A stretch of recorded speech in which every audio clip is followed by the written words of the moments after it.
ஞாயிறு நோக்கி நடப்போம், இறை வார்த்தையை உயிராக்கி இறைவனை வாழ்வாக்கி வாழ்வோம். வாருங்கள், இறை வார்த்தையை அறிந்து அன்பு செய்து சாட்சிகளா.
தந்தை, மகன், தூய ஆவியாரின் பெயராலே ஆமேன். நம் ஆண்டவராகிய இயேசு கிறிஸ்துவின் அருளும் கடவுளின் அன்பும் தூய ஆவியாரின் நட்புறவும் உங்கள் அனைவரோடும் இருப்பதாக. கிறிஸ்து இயேசுவுக்குள் பிரியமான இறை உறவுகளே, ஞாயிறு நோக்கி நடப்போம் என்னும் காணொளி ஊடாக உங்களை சந்திப்பதில் பெருமகிழ்ச்சி அடைகின்றேன். பாஸ்கா காலத்தின் 6வது ஞாயிறு வாரத்தில் காலடி பதிக்கின்ற எங்கள் ஒவ்வொருவருக்கும் உயிர்த்த ஆண்டவர் கொடுக்கின்ற செய்தியாக இருப்பது, அவருடைய அன்பில் நாங்கள் நிலைத்திருந்து அவருடைய கட்டளைகளை பின்பற்றுகின்ற பொழுது ஆண்டவருக்கு ஏற்ற பிள்ளைகளாக நானும் நீங்களும் மாற முடியும் என்ற செய்தியை கூறுவதோடு எம் ஒவ்வொருவருக்கும் இன்னும் ஒரு துணையாளரை அனுப்ப போகின்றார் என்பதனையும், தூய ஆவியானவருடைய வருகையோடு நானும் நீங்களும் அவரால் வழிநடத்தப்படுகின்றவர்களாக மாறி உயிர்த்த ஆண்டவருக்கு சாட்சியம் பகருகின்ற பிள்ளைகளாக எம்மை மாற்றுவார் என்ற கருத்து இன்றைய நாளில் எமக்கு கொடுக்கப்படுகின்றது. எனவே தொடர்ந்தும் தூய ஆவியானவரின் வருகைக்காக எம்மை தயார்படுத்துவோம். அன்பான இறைவா, திருச்சபையை வழிநடத்தும் திருத்தந்தை, ஆயர்கள், குருக்கள், புரவலர் மற்றும் பொதுநிலைகள் அனைவரையும் உமது வன்மையின் தூய ஆவி பொழியப்பட்டு நற்செய்தியை கடையெல்லை வரை பறைசாற்றி அமைதியின் தூதர்களாக எல்லோரும் செயற்பட வரமாற்ற வேண்டும் என்று இறைவா உண்மை மன்றாடுகிறோம். அமைதியை பொழியும் நம்பிக்கை நிறைவா, கொடிய யுத்த ஆதிக்கத்தின் பின்னணியில் உலக நாடுகளை ஆட்சி செய்யும் தலைவர்கள் தமது அதிகாரத்தை நிலைநாட்டி அமைதியை சீர்குலைக்கும் நிலை மாறி அவர்கள் சொற்களிலும் செயல்களிலும் அன்பும் ஆறுதலும் பாதுகாப்பும் அமைதியும் வெளிப்பட வரமருள வேண்டும் என்று இறைவா உம்மை மன்றாடுகின்றோம். அதிசயங்களின் இறைவா, உலகில் ஏற்பட்டுள்ள பசி, பட்டினி, வறுமை, அடக்குமுறை, அதிகார துஷ்பிரயோகம் போன்றவற்றால் துயருடும் அனைவரும் உமது அன்பின் அரவணைப்பின் புதிய விடியலைக்கான வழிநடத்துமாறு இறைவா உம்மை மன்றாடுகின்றோம். ஒன்றிணைக்கும் இறைவா, தாயகத்திலும் இளமை பெயர்ந்திலும் பாடும்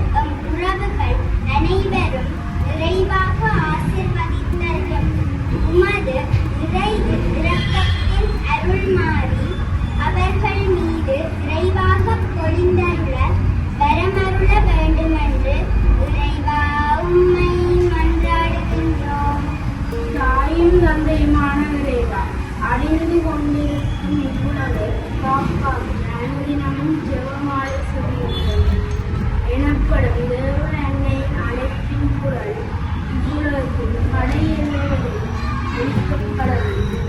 நாம் அனைவரும் அனுதினமும் ஜெபமாலை செலுத்திட தேவையான பலன்களை எங்களுக்கு வழங்கிட வேண்டுமென்று இறைவா உம்மை மன்றாடுகின்றோம்.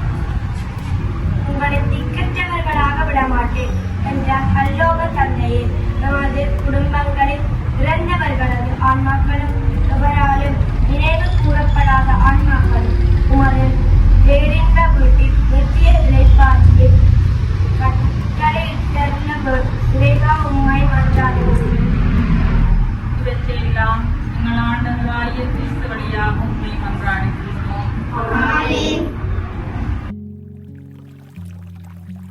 பாஸ்கா காலத்தின் 6ஆம் வாரத்தில் திருப்பாடல் 66 தியானிக்கின்றோம். இதில் ஆண்டவரை அனைத்துலகோரும் போற்றி ஆர்ப்பரிக்க வேண்டும். ஏனெனில் ஆண்டவருடைய செயல்கள் வியக்கத்தக்கவை.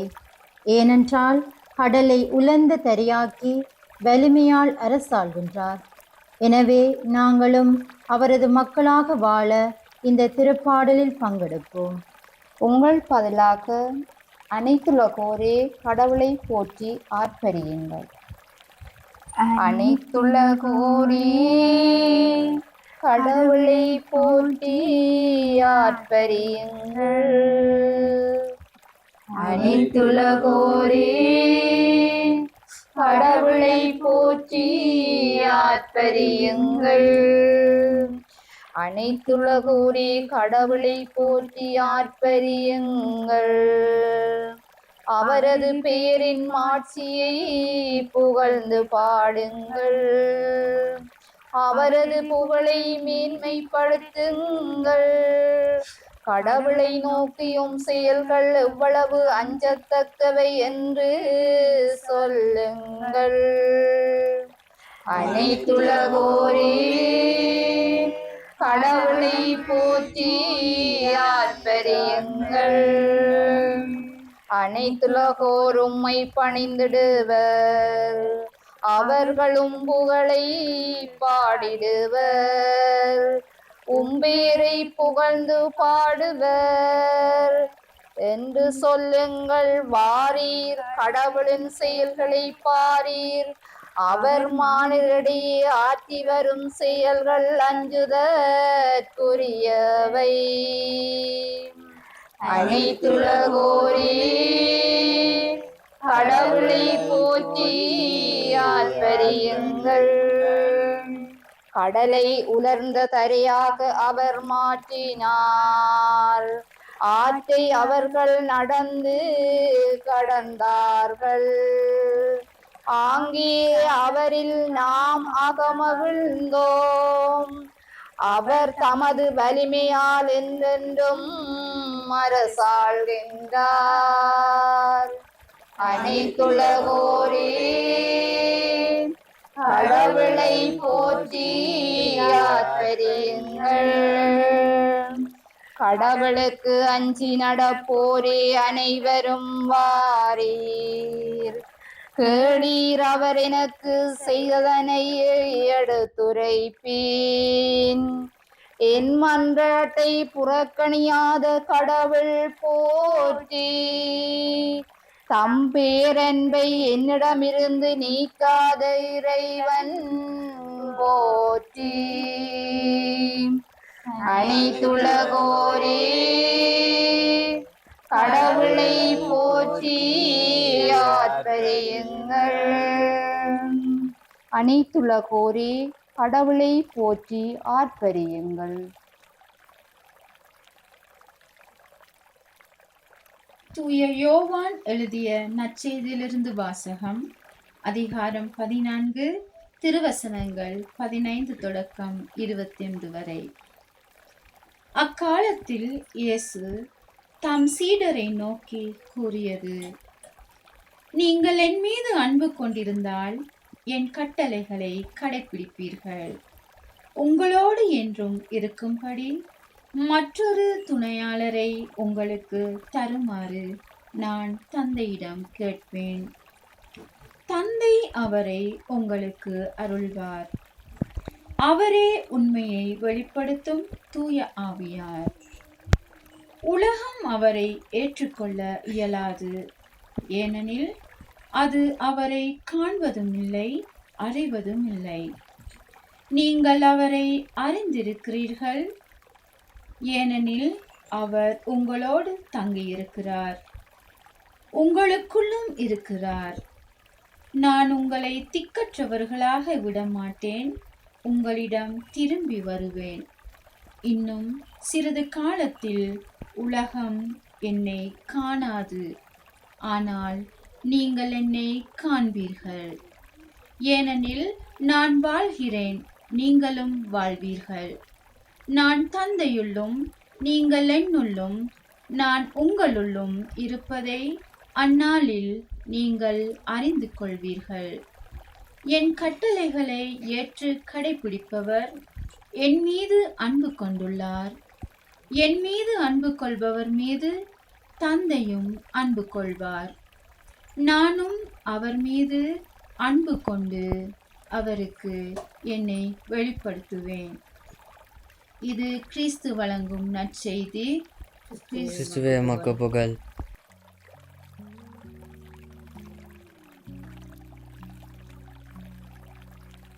அன்று இயேசுவின் செய்தி. இன்றைய இறைவார்த்தையானது இயேசுவின் இறுதியா உணவின் போது நிகழ்ந்த ஒரு பகுதியாகும். இப்பகுதியானது யோவான் நற்செய்தியில் 12ஆம் அதிகாரம் தொடக்கம் 17ஆம் அதிகாரம் வரை உள்ள பகுதியில் இடம்பெற்றுள்ளது. அவ்வேளையில் இயேசு சீடர்களுக்கு, என் மீது அன்பு கொண்டவர்கள் என் கட்டளைகளை கடைபிடிப்பார்கள் எனவும், அவர்கள் தந்தையையும் அன்பு செய்வார்கள் என்பதோடு அவர்களுக்கு பாதுகாப்பிற்காக தூய ஆவியானவராம் துணையாளரை அனுப்புவார் எனவும் கூறுகிறார். அத்தூய ஆவியானவரே உண்மையுள்ளவரும் திக்கற்றவர்களை காப்பவருமாக இருப்பார் என சீடர்களுக்கு நம்பிக்கையூட்டுவதாக இந்நற்செய்தி அமைகிறது. இன்றைய நற்செய்தியானது எனக்கு கூறும் செய்தி. ஆண்டவருடைய கட்டளைகளை கடைப்பிடித்து வாழ என்னை அழைக்கின்றது. அவ்வாறு வாழ முயற்சிக்கும் போது வரும் பல சவால்களுக்கு முகம் கொடுக்க, அச்சவால்களை வெற்றி கொண்டு வாழ, சவால்களை வெற்றி கொண்டு இறைவனுக்கு சான்று பகிர்ந்து வாழ ஒரு துணையாளரை எனக்கு அனுப்புவதாக கூறுகிறார். மேலுமாக அவர் உங்களோடு தங்கி இருக்கின்றார், உங்களுக்குள்ளும் இருக்கிறார், உங்களை திக்கற்றவர்களாக விடமாட்டேன் என்ற நற்செய்தி வாசகமானது என்னை தைரியப்படுத்துகிறது. இந்த ஆண்டவரின் வார்த்தைகளை என் வாழ்நாளில் வந்த துன்ப துயர நாள்களில் உணரக்கூடியதாக இருக்கின்றது. இன்னும் அதிகமாக என்னை அன்பு செய்வதாகவும் கூறுகிறார். நான் பிறந்தது முதல் இந்நேரம் வரை கண்மணி போல் காத்து வந்த இறைவன் இனிமேலும் தைரியமாகவும் இறைவனுக்கு சாட்சி பகரும் வாழ்க்கை வாழவும் ஆவியானவரின் கனிகளையும் கொடைகளையும் பொழிந்து வழி நடத்துவதாக கூறுகிறார். கடவுளின் கட்டளைகளை கடைபிடிப்பவர்கள் இறை இயேசு மீது அன்பு கொள்வதாகவும், இறை இயேசு மீது அன்புள்ளம் கொள்ளவர்கள் மீது கடவுளும் அன்பு கொள்கின்றார் என்று அப்போது இறை இயேசு எமக்கு அவரை வெளிப்படுத்துவதாகவும் கூறுகிறார். எனவே என் வாழ்வில் இறையன்பை உணர்ந்தவர்களாக, அன்புள்ளம் கொண்டவர்களாக வாழ அழைக்கப்படுகின்றோம். இன்றைய நற்செய்தி வாசகமானது எமக்கு தரும் செய்தி. கடவுளிடம் அன்பு கொள்பவர்கள் அவருடைய கட்டளைகளை கடைபிடிப்பார்கள் என்றும், கடவுள் மீது நம்பிக்கை கொள்பவர்களாகவும் வாழ்வார்கள் என்று கூறுகிறது. இன்றைய சமூக சூழலில், நவீன யுகத்தில் கடவுளின் கட்டளைகளை கடைபிடித்து வாழ்வது மிகவும் சவாலான விடயமாக காணப்படுகிறது. தெய்வ பயம் இன்றியே வாழ்கிறோம். ஆனால் அதனால்தான் பாரிய அழிவுகளை சந்திக்கின்றோம். அன்பின் கட்டளையில் இரண்டாவது கட்டளை உங்களைப் போல் உங்களுக்கு அடுத்து இருப்பவரையும் அன்பு செய்யுங்கள் என்று கூறுகிறது. ஆனால் அன்பு என்ற சொல்லின் அர்த்தமே தெரியாமல் வாழ்கிறோம். விட்டு கொடுக்காமை, பொறாமை, பழிவாங்கும் எண்ணம், ஏற்றுக்கொள்ளாமை, மன்னிக்கும் மனப்பான்மையின்மை, பொறுமையின்மை போன்ற கெட்ட குணங்களை எம்மிலிருந்து அகற்றிவிடாமல் அக்குணங்களை மேலும் மேலும் வளர்ப்பவர்களாக வாழ்கின்றோம். இதனால் இறைவனை மேலும் கோபப்படுத்துகிறோம், வேதனைப்படுத்துகிறோம். குடும்பங்களில், வேலை செய்யும் தலங்களில் முக்கியமாக சண்டை சச்சரவு வருவதற்கான காரணங்கள் இவைதான். எனவே நாம் எவ்வாறு வாழ வேண்டும் என்று ஆண்டவர் இயேசு வாழ்ந்து காட்டியுள்ளார். தெய்வ பயத்துடன் வாழும் போது இறை நம்பிக்கை அதிகரிக்கும். நம்பிக்கை அதிகமாகும் போது நல்ல குணங்கள் மனதில் தோன்றும். அப்போது விட்டு கொடுத்து, மன்னித்து, பொறுமையாக வாழும் சூழல் உருவாகும். தன்னலம் மறைந்து பிறர் நலம் மலரும். அமைதியான சூழல் உருவாகும். மன நிம்மதியுடன் வாழலாம். எனவே இன்றைய நற்செய்தியானது தெய்வ பயம் கொண்டவர்களாகவும் இறை விசுவாசம் கொண்டவர்களாகவும் வாழ எம்மை அழைக்கின்றது.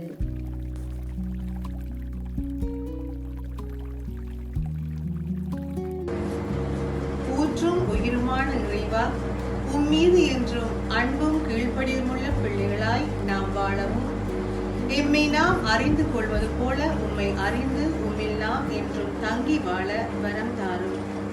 நாம் உம்மை விட்டு ஒரு கணப்பொழுதேனும் விலகாமல், வாழ்வில் எம் ஏற்றத்தாழ்வுகளில் தடுமாறாமல், எம்மோடும் எமக்குள்ளும் தங்கி வாழ்ந்து வருகின்றமைக்கு நன்றி தகப்பனே. மேலும் இச்சூழ்நிலையிலும் எம் அன்பும் விசுவாசமும் உம்மில் விலகாமல் இருக்க காத்து வழி நடத்தினாலும். ஆமென்.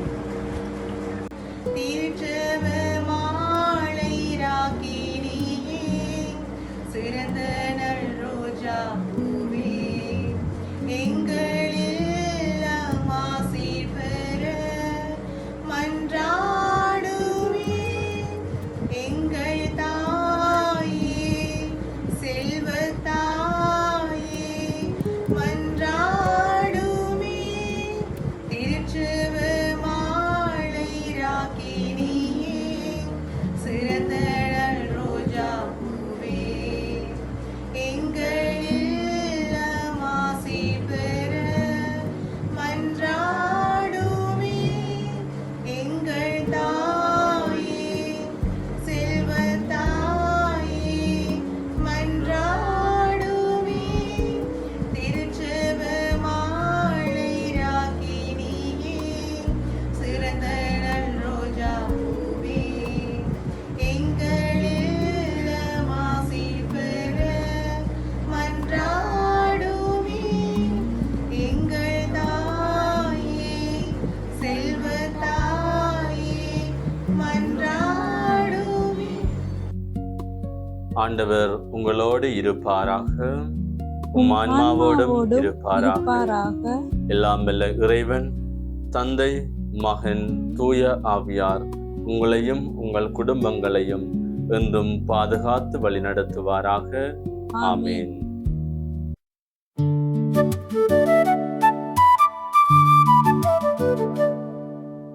ஞாயிறு நோக்கி நடப்போம், இறை வார்த்தையை உயிராக்கி, இறைவனை வாழ்வாக்கி வாழ்வோம். வாருங்கள், இறை வார்த்தையை அறிந்து அன்பு செய்து சாட்சிகளா